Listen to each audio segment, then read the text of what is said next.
سورہ زلزال میں قیامت کے دوسرے دور کا ذکر ہے، جبکہ تمام مرے ہوئے انسان زندہ کر دیے جائیں گے۔ اس دن زمین اتنی زور سے ہلائی جائے گی کہ اسے ہلائے جانے کے بارے میں سوچا بھی نہیں جا سکتا۔ زمین پر جتنے بھی زلزلے آئے ہیں، قیامت کا زلزلہ اتنا زبردست ہوگا کہ بڑے سے بڑا زلزلہ بھی اس کے مقابلے میں کچھ نہ ہوگا۔ اللہ کے نبی صلی اللہ علیہ وسلم نے اس زلزلے کے بارے میں فرمایا، زمین اپنے جگر کے ٹکڑوں کو سونے کی بڑی بڑی چٹانوں کے روپ میں اگل دے گی۔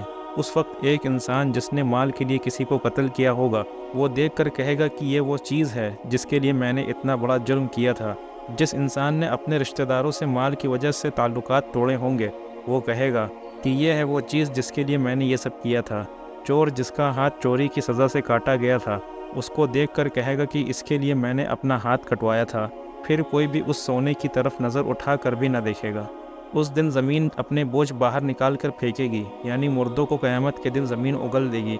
اس سے بتانے کا مقصد یہ ہے کہ مرنے کے بعد انسان کا جو شریر مٹی میں مل جاتا ہے، حقیقت میں ختم نہیں ہوتا، بلکہ وہ امانت بن کر زمین کے پاس رہتا ہے۔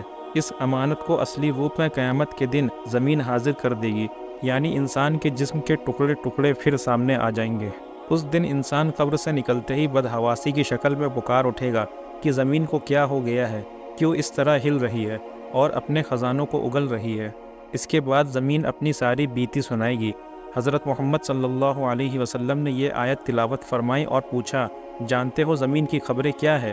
تو صحابہ نے عرض کیا، اللہ اور اس کے رسول بہتر جانتے ہیں۔ تو آپ صلی اللہ علیہ وسلم نے فرمایا، اس کی خبریں یہ ہیں کہ جس بندے یا بندی نے زمین کی پیٹھ پر جو کچھ کیا ہوگا، اس کی گواہی دے گی اور کہے گی فلاں فلاں انسان نے یہ کام اس دن کیا تھا۔ اس دن زمین پر گزری ہوئی تمام گھٹنائیں اس طرح سنائی جائیں گی جیسے سب کے سب ٹیپ ریکارڈ کر لی گئی ہوں یا ویڈیو کیمرہ تیار کر لیا گیا ہو، اور قیامت کے دن یہ پورا ریکارڈ انسان کو سنا دیا جائے گا تاکہ زمین پر اس نے جو کچھ کیا تھا اس کا اسے بدلہ مل سکے۔